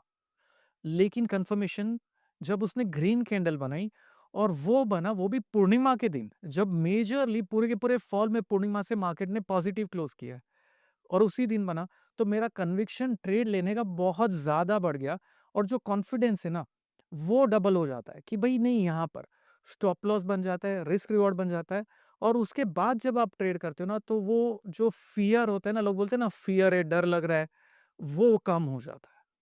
तो इस तरीके से लूनार साइकिल्स को देख के ट्रेड किया जा सकता है। अभी इसके पीछे का साइंस एक और मैं बता रहा हूँ। लोग बोलेंगे तो इसका मतलब क्या एफआईज लूनार साइकिल देखते हैं और ट्रेड करते हैं? क्या एफआई सबकॉन्शियसली ड्रिवन नहीं है? अगर आप देखोगे मेजॉरिटी पूरे के पूरे 2025 में मार्केट जब रैली कर रहा था तो एफआई सेलर्स थे फिर भी 25 या 24 में, देखना पड़ेगा। वो भी सबकॉन्शियसली ड्रिवन है। दूसरी चीज़, जब कमोडिटीज़ की अगर हम बात करें, कमोडिटीज़ में मैं एक रिसर्च पेपर पढ़ रहा था, मेरी आदत है पढ़ने की, तो जो शिपमेंट्स होते हैं, खास करके जो कॉपर के कार्गोज़ होते हैं, ये सब होते हैं, जब उन्हें ट्रैवल करना होता है, जब लो टाइड होती है ना, वो डॉक कर लेते हैं, वो निकलते नहीं हैं, क्योंकि लो टाइड के कारण वो शिपमेंट्स अटक सकते हैं। कहीं पे शैलो वाटर हुआ तो प्रॉब्लम हो सकती है। तो वो लूनार साइकिल को देखते बहुत क्लोज़ली, उसके बाद वो शिपमेंट्स निकलना चालू होता है, तो वो ड्राइव करता है। तो आप खुद सोचिए, पूरा-पूरा पानी रिस्पॉन्ड कर रहा है, पूरा-पूरा शिपमेंट्स, कार्गोज़, कॉपर, जो भी हेवी वेट से मेटल्स वर्ल्ड ओवर जो सर्कुलेशन में आ रहे हैं, वो भी ये चीज़ को ऑब्ज़र्व कर रहे हैं। लेकिन हम एज़ अ ट्रेडर या इन्वेस्टर इस चीज़ को भूल ही गए, हम देख ही नहीं रहे। तो हर चीज़ समय से चलती है। 10 साल की डेसिनियल साइकिल है, 8 साल की किचिन साइकिल है, 4 साल की प्रेसिडेंशियल साइकिल है, 12.5 साल की सोलार साइकिल है। मैं ये नहीं कह रहा आप ये साइकिल्स को फ़ॉलो करिए। मैं ये कह रहा हूँ कि बल्कि मैं तो टाइम साइकिल को 15 मिनट चार्ट पे लगाता हूँ और उसके हर टाइम साइकिल का कॉन्सेप्ट है, उसे फ़ॉलो करता हूँ कि आज के दिन मार्केट कितने बजे रिवर्स होने की प्रोबेबिलिटी है और फिर प्राइस एक्शन को वो टाइम पे देखता हूँ। तो ये एक पूरा एक एक मेथड है, एक टेक्नीक है, जिसे अगर आप सही तरीके से अप्लाई करोगे ना, तो आप मार्केट को टाइम कर सकते हो। मैं तो सिंपल से कहता हूँ, अगर आपको एसआईपी करना है निफ्टी में, 55 डेज़ का एक साइकिल है। अगर आप 55 डेज़ पे एसआईपी करो, 30 डेज़ मत करो, जो हर रोज़ हर जन मंथली कर रहा है, 55 डेज़ के एसआईपी पे करो, आपका जो अल्फा जनरेट होगा वो बहुत ज़्यादा होगा compare to other okay, things. 55 दिन में। 55 दिन। लेकिन उसकी डेट्स होती है, एग्ज़ैक्ट कौन से डेट पे होगा वो पता होना चाहिए आपको। अच्छा, अच्छा, गॉट इट। अभी आशु जी आपने कॉन्सेप्ट बताया है, ये अगर कोई रिटेल या फिर बिगिनर यूज़ करना चाहे, तो ये कैसे स्टार्ट कर सकता है? क्योंकि इसके रिगार्डिंग कुछ इंडिकेटर्स हैं, जो ये सारी चीज़ें बताते हैं? नहीं, ये इंडिकेटर नहीं है, थोड़ा-सा आपको सीखना होगा। इसके ऊपर बुक्स है, मेरी एक बुक है, मेरी बुक में भी लिखा गया है। और उसके अलावा जो अगर आपको सीखना है तो आप जेएम हर्स्ट के मेथड्स है, जो जेएम हर्स्ट के मेथड्स है वो हर्स्ट टाइम साइकिल को आप स्टडी करके देख सकते हो। मैं तो थोड़ा गैन पे भी स्टडी करता हूँ, गैन भी अप्लाई करता हूँ, डब्ल्यूडी गैन। आप मानेंगे नहीं, डब्ल्यूडी गैन जो वाइडली नोन है गैन मेथड्स के लिए, वो हिमालयाज़ पे गए थे। अपने मेथड्स जो इन्वेंट किए उसके पहले वो हिमालयाज़ पे थे। तो ये सारी की सारी चीज़ें जो ओरिजिनेट हुई है, हमारे लूनार से हुई है, हमारे हिमालयाज़ से हुई है। प्रॉब्लम है कि वेस्टर्न वाले लेके गए और हम ही फॉलो नहीं कर रहे। तो ये चीज़ों को सीखने के लिए आपको एक इंडिकेटर अवेलेबल है जिसे कहते हैं साइकिल लाइन्स। उसे कहीं भी कोई भी सॉफ्टवेयर में आप जाएँगे, साइकिल लाइन्स अवेलेबल है। ट्रेडिंग व्यू पे साइकिल लाइन्स के नाम से है। वहाँ पर आप सर्च करिए, साइकिल लाइन्स मिलेगा। उसे जाके आप अप्लाई करिए।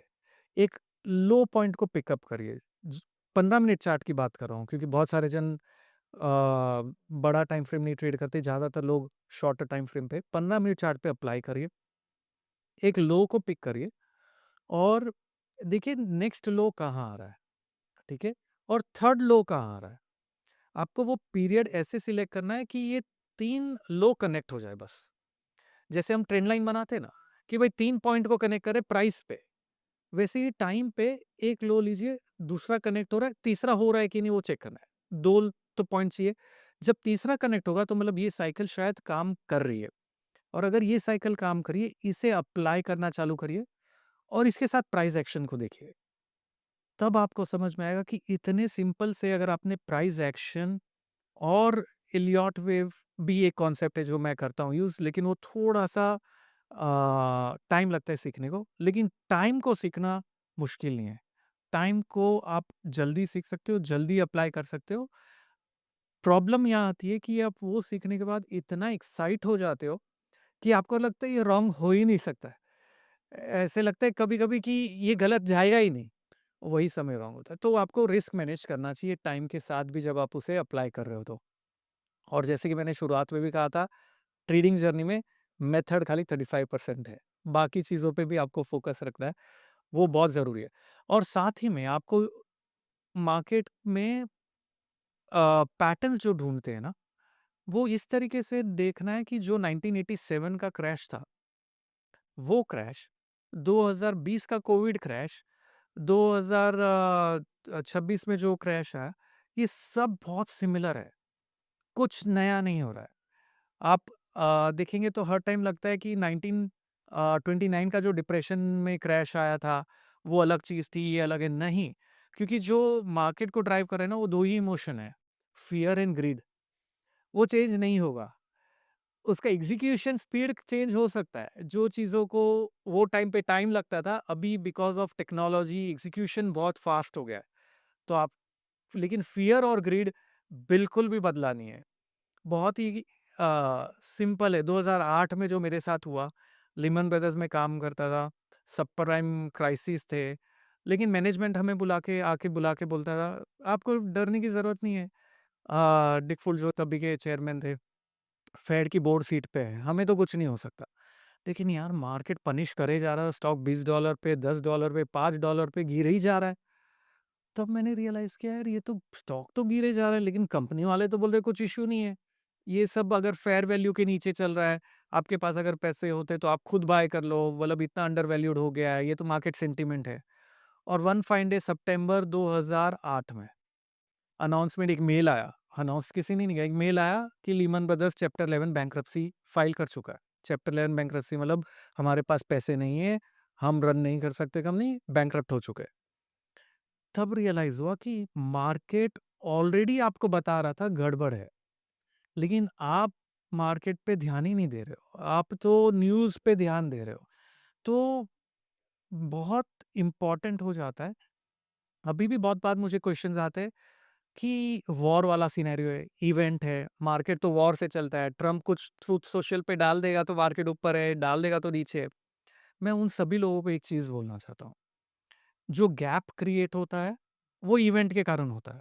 शॉर्ट टर्म में आज कुछ आ गया तो नेक्स्ट डे सुबह गैप डाउन हो गया, कुछ आ गया तो गैप अप हो गया। तो जो गैप क्रिएट होता है, वो गैप इवेंट से होता है। लेकिन उसके बाद 9:30 के बाद जो पूरा-पूरा मूवमेंट होता है, वो इवेंट ड्रिवन नहीं है, वो प्योर साइकोलॉजिकल ड्रिवन है और वो चार्ट्स पे दिखता है। वो लेवल्स काम करते हैं और वो लेवल्स आप डिराइव कर सकते हो सिंपल मेथड्स टाइम को लेके कि प्राइस पैटर्न्स को, प्राइस एक्शन को लेके कि जो भी आप टेक्निक्स फॉलो कर रहे हो, उसके बेसिस पे उसे डिराइव किया जा सकता है। गैप रिस्क है, उसे आपको मैनेज करना है और रिस्क ही क्यों है, रिवॉर्ड भी है। अगर आपके फेवर में गैप अप हो गया तो रिवॉर्ड भी है। तो वो समझना है आप। करेक्ट। एंडिंग नोट पे आपने रिस्क मैनेजमेंट की बात करी है, तो आगे हम थोड़ा रिस्क मैनेजमेंट के ऊपर ही डिस्कशन करते हैं। फ़ियर एंड ग्रीड, मतलब 2 ही इमोशंस हैं ये रिस्क मैनेजमेंट में भी, जो हमें मैनेज करने हैं, पर्सनल लेवल पे भी मैनेज करने हैं। एंड जब आप एंड ये एक ऐसी चीज़ है जो ट्रेडिंग में ही आपको तुरंत रिज़ल्ट दिख जाता है। मेरे ख्याल से किसी और एस्पेक्ट ऑफ लाइफ में आपको रिस्क रिवॉर्ड इतना जल्दी नहीं पता चलता है। कुछ टाइम लगता है और इतना क्लियर भी नहीं होता है। इन ट्रेडिंग आपको 1 घंटे में पता चल गया कि यार आपने लालच करा और आपको ये हो गया। आपने आपको डर लगा तो आपको ये हो गया। And that is so overwhelming to manage.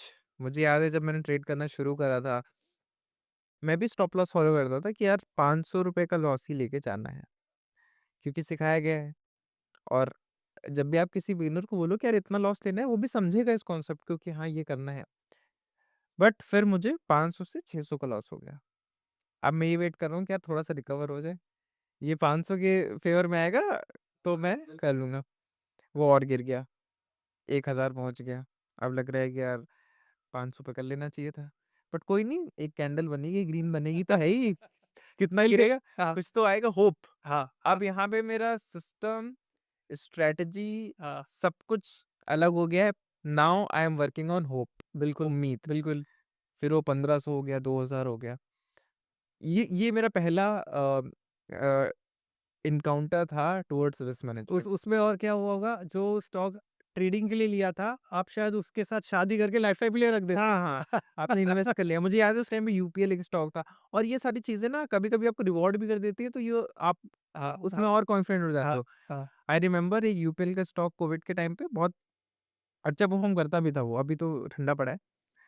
मैंने इंट्राडे में लिया, नहीं चला, मैंने उसको डिलीवरी में कन्वर्ट कर लिया।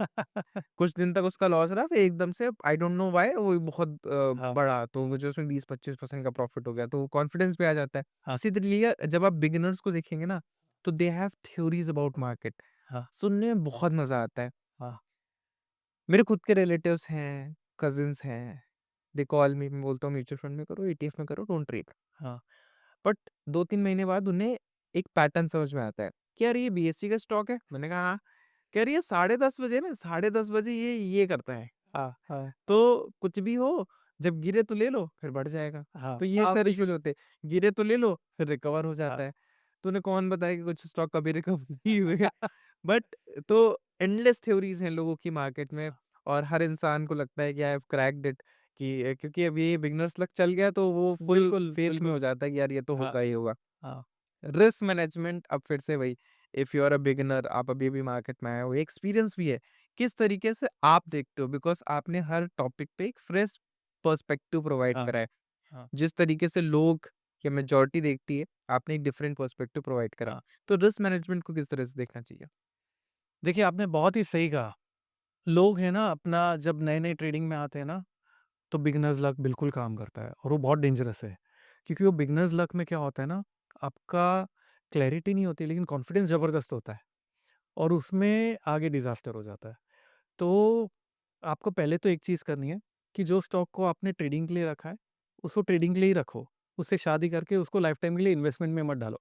मेरे मैं एक एग्ज़ाम्पल देता हूँ, मेरा एक दोस्त था, 2020 में वही बात करते क्योंकि कोविड का फॉल था। उस वक़्त जब मार्केट गिर रहा था और उसे पता है मैं स्टडी करता हूँ, ये करता हूँ। मैंने उसको बोला ये स्टॉक्स अच्छे हैं, तू लेके रख दे। उसने लिए, तो वो स्टॉक्स अच्छे लग रहे थे, वो ले लिए।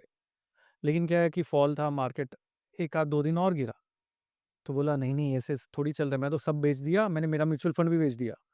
2020 के लोज़ में बेच दिया। मैं बोला क्या कर रहा है? ये तो टाइम है बाय करने का। तू चार्ट प्रैक्टिस करता है डज़न्ट मीन कि सब कुछ वैसे ही चलता है। बोला ठीक है लेकिन मैंने हिस्ट्री देखा यार 100 साल का जब पहले भी ये कोविड कोई नई चीज़ नहीं है 30s या 40s में वो कौन-सा आया था फ्लू तभी भी आया था, तभी भी हुआ था। ये रिपीट है। ये बस खाली 70 इयर्स के बाद 80 इयर्स के बाद हो रहा है जिसकी मेमोरी नहीं है लोगों के पास। लेकिन ये रिपीट ही है और उस वक़्त लो बना था और बाद में भी मार्केट इतना ज़बरदस्त रैली किया था तो किया क्या उसने जो अच्छे स्टॉक्स दिए थे वो तो उसने निकाल दिए। अब वो जब राइज़ आने लगा तो फ़ियर ऑफ मिसिंग आउट आ गया। जब मार्केट ऑलरेडी 20% चढ़ गया तब उसने वापस वापस वो स्टॉक्स बाय करने चालू किए जो मोमेंटम में है, जो फंडामेंटल या कुछ भी नहीं देखा बस लेना है। अब हुआ क्या जब वापस से मार्केट में करेक्शन आया, तो जो कचरे स्टॉक्स थे वो उसके पोर्टफ़ोलियो में रह गए क्योंकि उसे बेचे नहीं और जो अच्छे स्टॉक्स थे वो तो लो पे निकाल चुका था। तो पूरा पोर्टफ़ोलियो ही बदल गया उसका।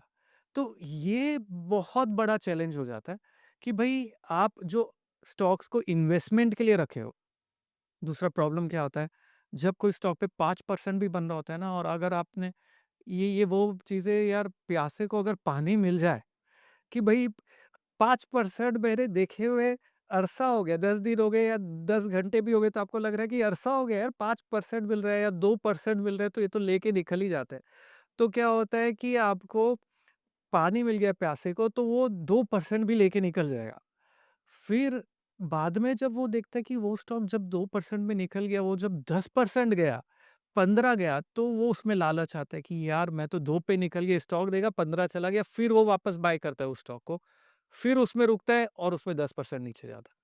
तो कहने का पॉइंट ये है कि जब आप वो स्टॉक को ले रहे हो पहले आपको देखना है कि अगर मुझे लॉस होगा तो क्या मैं ₹500 ₹800 का स्टॉप लॉस लगाऊँगा। ये जो स्टॉप लॉस भी लगाना है ना, वो भी सही तरीके से लगाना है। नहीं तो लोग रैंडमली स्टॉप लॉस लगाते हैं। बस मुझे लग रहा था जैसे आपने कहा 10:30 बजे रिवर्स होता है तो 10:30 बजे के बाद अगर मार्केट में वो ऊपर गया तो मैं लूँगा, नेक्स्ट डे 10:30 बजे बेचूँगा। गलत है, वैसे नहीं करना है। वैसे टाइम नहीं होता है। और लगता क्या है ना, जब स्टॉप लॉस खा के रिवर्स हो जाता है ना, वो मेमोरी इतनी स्ट्रॉन्ग इम्प्रिंट हो जाती है अपने ऊपर, ऐसा लगता है यार स्टॉप लॉस लगाना ही नहीं चाहिए, कि मेरा ही स्टॉप लॉस खा के मार्केट रिवर्स होता है हमेशा। एस्ट्रोलॉजर ने या लिखे ज्योतिष ने मेरे हाथ में स्टॉक मार्केट से पैसा कमाना लिखा ही नहीं है। वो सारी चीज़ें रॉन्ग प्ले होने लग जाती है। दूसरा चीज़ क्या लगता है यार, ऐसे लगता है कोई मैग्नीफाइंग ग्लास लेके मुझे ही देख रहा है, मेरा ही स्टॉप लॉस खाता है और रिवर्स हो जाता है। वो चक्कर में लोग स्टॉप लॉस लगाते नहीं। ऐसा क्यों होता है? बहुत ही सिंपल सा मैं लॉजिक आपको बताता हूँ। सिंपल लॉजिक ये है कि जब निफ्टी आज से अगर आप 2025 की बात करें या 2024 की बात करें तो 100 150 पॉइंट के मूवमेंट में होता था। अभी निफ्टी में 400 पॉइंट का मूवमेंट लगता है यार, नॉर्मल है, हर दिन 400-500 पॉइंट मूव हो जाता है। इवेंट है ठीक है, लेकिन उस कारण भी 300-400 पॉइंट नॉर्मल है। तो तब आप यूज़ करते थे 40 पॉइंट का स्टॉप लॉस 2 साल पहले। अभी आप बोलते हो मैं आज भी 40 पॉइंट का स्टॉप लॉस यूज़ करूँगा तो नहीं चलेगा।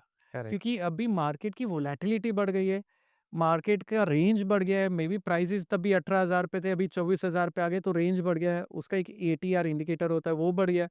तो उसके हिसाब से आपको स्टॉप लॉस लगाना है। तो 40 पॉइंट तो ऐसे ही ट्रिगर कर देगा वो।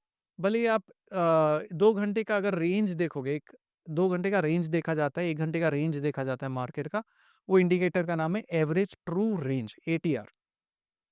अब वो रेंज से पता चलता है कि 1 घंटे में निफ्टी का एवरेज मूवमेंट 150 पॉइंट हो चुका है, अभी के टाइम। हुँ। तो 40 पॉइंट का स्टॉप काम नहीं करेगा। आपको उस बेसिस पे स्टॉप लॉस को प्लेस करना है। फिर वो रैंडमली जो रिस्क मैनेज आप कर रहे थे, वो सिस्टमैटिक रिस्क मैनेज हो जाएगा।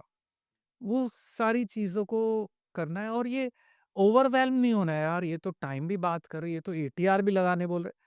घबराना नहीं है, ये बहुत सिंपल चीज़ें हैं, जिसे बहुत फैंसी वर्ड्स दिए गए हैं।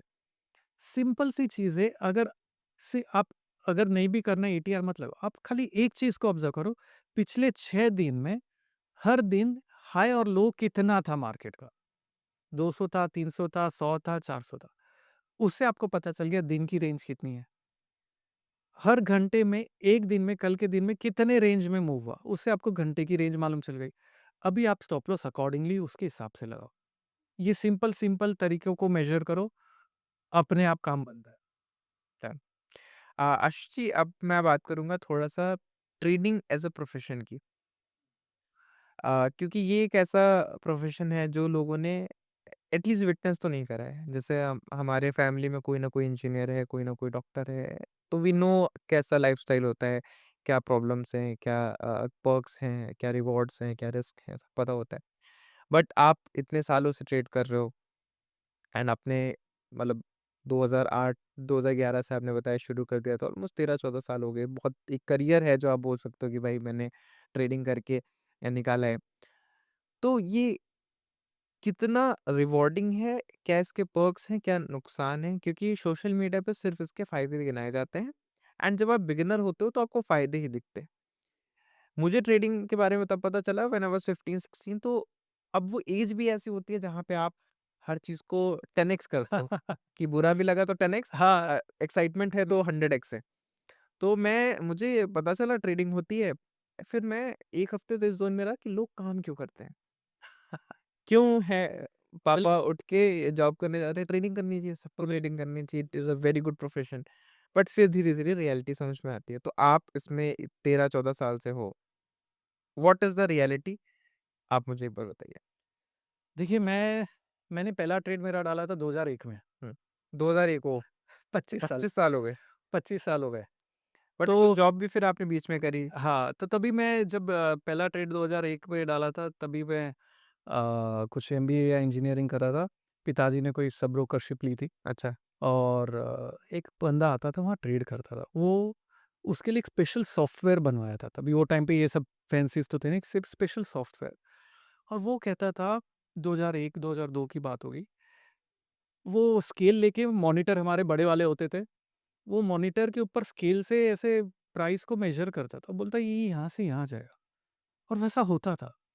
एंड दैट fascinated मी। मैं बोला ये बंदा कर क्या रहा है? मॉनिटर को क्यों मेज़र कर रहा है? फिर पता चला मॉनिटर के अंदर प्राइस उसको मेज़र कर रहा है और फिर दैट fascinated मी। तो मैंने देखा यार ये काम कर रहा है, मतलब चल रहा है उसके लिए, और हमेशा नहीं, कभी-कभी लॉस भी होता था। तो बहुत उसने अच्छा कमाया। बोला यार इसमें कुछ तो है, साइंस है। और मैं थोड़ा-सा स्टडी करने में बिलीव करता हूँ यार, जो भी करना है इन डेप्थ जाके करो और फिर तोड़ो उसको। फिर एमबीए किया, तो एमबीए में मैंने मैंने मार्केट देखा, एक स्टॉक था ओरिएंट एब्रेसिव नाम का से। वो स्टॉक ट्रेड होता था 20-22 रुपए पे। अब उस स्टॉक में मज़ा क्या आता था, 20 रुपये 20 पैसे पे बायर होता था, एग्जांपल दे रहा हूँ। 20 रुपया 90 पैसे पे सेलर होता था। ये 2004 की बात कर रहा हूँ मैं। तो मैं क्या करता था, 20 रुपया 30 पैसे पे मैं बाय पे रख देता था, 500 क्वांटिटी छोटा-सा जो भी है। 20 रुपये 80 पैसे पे सेलर भी मैं रहता था। अभी दोनों में से एक लेग तो मेरा एग्ज़ीक्यूट हो जाएगा तुरंत। जैसे ही 20 रुपये 30 पैसे पे बाय हो गया, तो बोला अभी मैं किंग हूँ। मेरे को 20-30 पे आ गया, दूसरा बेचने वाला 20-90 पे, मैं 20-80 पे डाल के बेच दूँगा या 20-70 पे ले आऊँगा। तो मैंने 30 पैसा कमा लिया, 40 पैसा कमा लिया। अभी उसमें मैंने 500 कौन मतलब दिन का ₹500 निकालना है मेरे को। तो वो करके मैं करता था। फिर एक बार हुआ क्या, वो स्टॉक मैं बेचने जा रहा हूँ लेकिन वो गिर ही जा रहा है। अब वो स्टॉक को मैंने रख लिया। मैं बोला यार ये तो मैं अटक गया, अभी करूँ क्या? तब मैंने स्टडी करना चालू किया। मैं बोला चल रहा था काफ़ी दिनों तक, अच्छा-अच्छा कमाया, मतलब आने-जाने का खर्चा, मैं टैक्सी में जाऊँगा, एसी तभी तो होता नहीं था, ट्रेन में जाते थे। लेकिन जिस दिन कमाता था मैं बोलता था आज तो टैक्सी में जाऊँगा, 1.5 घंटा मैं ट्रेन में नहीं जाऊँगा। तो उस तरीके से मैंने कॉलेज पूरी की। फिर मैंने 2005 में बोला यार अभी थोड़ा स्टेक बढ़ाना चाहिए। आप अपने आप को अपग्रेड तो करोगे ना, जॉब कर रहे हो तो। तो 2005-2006 में मैंने जॉब करना शुरू किया। लेकिन इस फ़ील्ड में नहीं था, जॉब दूसरे फ़ील्ड में था। तो पैसे थोड़े आए। बोला यार अभी ट्रेड करूँगा। मैंने 2006 में पेनी स्टॉक्स लेना चालू किया। वो क्रेज़ था तब भी का। अभी भी लोग वो पेनी स्टॉक 70 पैसे के, ₹2 के, ₹1.5 के स्टॉक लेता था। वो देखता था 2 का ₹4 हो गया। बोला यार ये तो पैसे डबल हो रहे हैं। तो पेनी स्टॉक के क्रेज़ में पेनी स्टॉक्स लेना चालू किया और ये हुआ। फिर आया 2006 का पेनी स्टॉक क्रैश। जितने भी पेनी स्टॉक्स थे, सब क्रैश, लोअर सर्किट लगे जा रहे हैं। लोअर सर्किट मतलब आप बेच नहीं पाओगे वो स्टॉक को अगर नीचे गया। अब वो स्टॉक जो मैंने ₹4 पे लिए थे चढ़-चढ़ के, जो 60 पैसे पे ट्रेड होते थे, वो रह गए पोर्टफोलियो में। वो गिरना चालू हो गया, वो आ गए ₹1 पे, वो आ गया 8 आने पे। पिताजी ने बोला देखा, मैंने कहा था सट्टा बाज़ार है। दूसरा मैंने कहा था ये पेनी स्टॉक में ₹4 पे तू लेगा और तू 10 पैसे पे बेच नहीं रहा है, 20 पैसे पे बेच नहीं रहा है, लालच कर रहा है, ₹2 मिलेगा। मतलब बात तो बराबर थी, अभी वो बात तो सही थी। तो वहाँ से मैंने शुरू किया। तो मैंने बोला यार कुछ तो और करना पड़ेगा, तो मैंने फंडामेंटल रिसर्च करना शुरू किया। बोला यार ऐसे तो पैसा बनेंगे नहीं, नुकसान ही हो जाएगा। फिर मैंने तो बोला यार थोड़ा-सा सीएफए पढ़ लेता हूँ, किया, फर्स्ट लेवल देखा। बोला यार लेकिन कल क्या होगा मुझे मालूम नहीं है। 1 महीने बाद क्या होगा मुझे मालूम नहीं है। ऐसे लेके मैंने, जब होता है ना आप नई पढ़ाई करते हो तो आपको लगता है इसी के बेसिस पे मैं सब कुछ कर सकता हूँ और फिर ये चल जाएगा। बोला यार ये स्टॉक इतना अंडर वैल्यूड है, इसके पी रेशियो देखो, प्राइस टू बुक देखो, डिविडेंड यील्ड देखो, ये देखो, प्रमोटर होल्डिंग्स देखो, ये सब देखा। वो स्टॉक ले लिया और फिर उसमें करेक्शन आ गया 2008 का। सुज़लॉन ले लिया ₹300 का। बोला यार तो विंड मिल है, रिय इंडियन एनर्जी में ऐसा कहाँ हुआ है आज तक? हमारे इधर एनर्जी ही नहीं है, आधी जगह तो लाइट्स ही नहीं है। तो ये तो रिवॉल्यूशन है। ले लिया ₹300 पे। ₹3 आ गया 2008 के क्रैश के बाद। एक एचडीएल करके कंपनी थी, वो ले ली, वो क्रैश। तो मैं बोला यार आज 2001 से कर रहा हूँ, भले ही तभी मैं, क्या एज होगी याद नहीं है, 16 साल आपकी जितनी होगी। मैं तो तब से कर रहा हूँ, अभी तक मैं यही चीज़ समझ नहीं पा रहा हूँ यार, पैसे बनते तो हैं लेकिन उससे ज़्यादा चले जा रहे हैं। तब मैंने बोला यार ऐसा नहीं चलेगा, फिर लीमन बैंकरप्ट हो गया। मतलब तब रियलाइज़ हुआ कि मार्केट को कुछ ज़्यादा पता है मेरे से। तब मैंने रियलाइज़ किया कि market knows more than me, मतलब हमें कम पता है। तो अगर हमें कम पता है, तो कैसे पता चले बड़े प्लेयर क्या कर रहे हैं? और बड़े प्लेयर की एक्टिविटी जानने के लिए मैंने मार्केट के चार्ट्स को स्टडी करना शुरू किया। तब मैंने एक ही साल में तीनों लेवल सीएमटी के क्लियर कर दिए। ओके। जिसे 3 साल लगते लोगों को, और मैं तो रिस्क में था। और लीमन ब्रदर्स बैंकरप्ट हो गया। मैं बोला अभी करना है तो करना है। 1 साल में तीनों लेवल क्लियर कर दिए, वो भी वो समय में जहाँ पर हार्डली कोई सीएमटी होगा। और फिर मैंने सिस्टमैटिक वे से एलियट वेव, टाइम साइकिल इन चीज़ों पे स्टडी करना चालू किया और अप्लाई करना चालू किया। और वो जर्नी जब वहाँ से शुरू हुई, सो 2011-12 से तो मेरी जर्नी चेंज होना शुरू हुई, जो लाइफ ट्रांसफॉर्मेशन बोलते हैं एज़ अ ट्रेडर, वो चेंज होना शुरू हुई। और वहाँ से मैंने देखा यार ये काम करता है। जितना आप रिस्क एपेटाइट रखते हो, जितना आप मेथड्स पे फ़ोकस करते हो, तो ये चीज़ें काम करती हैं। तो संक्षेप में पूरे के पूरे चीज़ को बताने के लिए यही है, मेथड्स पे फ़ोकस करिए 35% ओनली। रिस्क मनी मैनेजमेंट पे फ़ोकस करिए। और अगर आप नए बंदे हो, जो मार्केट में आए हो, डरना नहीं है, घबराना नहीं है, एक अलग कैपिटल एलोकेट करना है आपको, जिसके ऊपर आप रिस्क लेने के लिए रेडी हो। इसमें होता क्या है कि जेस्टेशन पीरियड इमीडिएट मिल जाता है। जैसे मैंने कहा था हलवाई की दुकान में तो हलवाई पीरियड पता चलने के लिए 3 साल लग जाएँगे, 3 महीने लग जाएँगे, नए वेंचर चालू करने के लिए 10x बनाने के लिए आपको पीरियड लग जाता है। यहाँ मार्केट आपको रिवॉर्ड 10x कर सकता है या पनिश भी 10x टाइम्स कर सकता है। जब लॉस होता है ना, भले ही लॉस छोटे अमाउंट का हो, पेन रिवॉर्ड से ज़्यादा ही होता है। हुँ। ये तो मान के चल रहे हैं, आपने भी एक्सपीरियंस किया ही होगा। भले ही आप कितना भी पैसा कमा लो, लेकिन जब नुकसान होता है तो बुरा लगता ही है। तो ये आपको मान के चलना है कि आपका अगर जब नुकसान होगा, आपको बुरा लगेगा। आपको वो फीलिंग को कुछ करना नहीं है, वो है फीलिंग, मान के चलना है। होता क्या है, नेक्स्ट डे जब मैं ट्रेड करने जाता हूँ ना, मैं मेरे प्रोसेस को फ़ॉलो करता हूँ, मेरे बायस को नहीं। मुझे भी बहुत बार लगता है यार ये तो यहाँ से निकल ही जाएगा, ये तो ले ही लेना चाहिए। ऐसा किया है मैंने। लेकिन जितने बार ऐसा किया मैंने, मेरे ट्रेड्स को डॉक्यूमेंट किया, मैंने ट्रेडिंग जर्नल बनाई है कि जब भी मैंने ऐसा किया है, मैंने नुकसान ही किया है। जब मैं रूल्स को फॉलो नहीं करता हूँ, मैं नुकसान कर रहा हूँ। जब मैं रूल्स को फॉलो करता हूँ, मैं पैसा बनता है, सिस्टमैटिक वे से बनता है। जब मैंने ये पैटर्न को देखना शुरू किया मेरी ट्रेडिंग जर्नल में, मेरा माइंड साइकोलॉजी अपने आप चेंज होने लगा कि मुझे मेरे बायस पे ट्रेड नहीं करना है, मुझे मेरे मूड के हिसाब से ट्रेड नहीं करना है। होता है ना, आज मूड अच्छा है तो आज गार्डन में चले गए, आज मूवी देखने चले गए, आज जॉब पे नहीं जाएँगे, आज बंक करेंगे। मार्केट मूड के हिसाब से नहीं चल रहा है हमारे। मार्केट अपने मूड के हिसाब से चल रहा है, हमें अडॉप्ट करना है उस मार्केट के मूड को। तो जब आप अपनी ट्रेडिंग जर्नल बनाइए, वो बहुत इम्पोर्टेंट है। ये हमें शायद शुरुआत में बात करनी चाहिए थी। वो जर्नल में हम देखेंगे कि कौन से ट्रेड्स मेरे सक्सेसफुल हो रहे हैं, कौन से ट्रेड मेरे नहीं चल रहे। जो ट्रेड्स मेरे नहीं चल रहे, उसमें मैंने क्या गलती की, क्या ये इम्प्रोवाइज़ हो सकता था? क्या ये इवेंट के कारण हुआ? या क्या इसमें मैं कुछ चेंज कर सकता था? और जो ट्रेड चल रहे, उसी को रिपीट करते रहो। जब आप रिपीट करते रहोगे, तो सक्सेस अपने आप आपको मिलेगी। Thank you so much Ashish ji for coming on this podcast and काफ़ी इंसाइटफुल था, बहुत कुछ सीखने के लिए मिला। बिकॉज़ मुझे ये लगता है कि मार्केट में आपको नॉलेज तो बहुत सारा मिल जाएगा, बट कुछ चीज़ें हैं जो आप अपने खुद के एक्सपीरियंस से सीखते हो। आप जैसे स्टॉप लॉस वाली बात है और मेनी थिंग्स, आपको जब होता है ना तब समझ में आता है कि यार ये तो नहीं करना है। तो वो मुझे आपसे सीखने के लिए मिला है एंड इट फेल्ट लाइक कि आपने बहुत सारा एक्सपीरियंस पास ऑन करा है। मुझे बहुत सीखने के लिए मिला। It was very good podcast. मैं पहला, क्योंकि पहला व्यूअर मैं ही हूँ, तो आई एन्जॉयड इट। अगर आपको अच्छा लगा, लाइक ज़रूर करना पॉडकास्ट को एंड शेयर करो अपनी स्टोरी पे या फिर व्हाट्सएप ग्रुप में, ताकि ज़्यादा से ज़्यादा ट्रेडर्स को इस चीज़ के बारे में पता चले। क्योंकि ये जो कॉन्सेप्ट्स हमने बात करी है, जिन टॉपिक्स पे बात करी है, इन पे बात नहीं होती है and these are real insights, अगर आप मार्केट में एक अच्छे ट्रेडर बनना चाहते हो। Thank you so much for watching.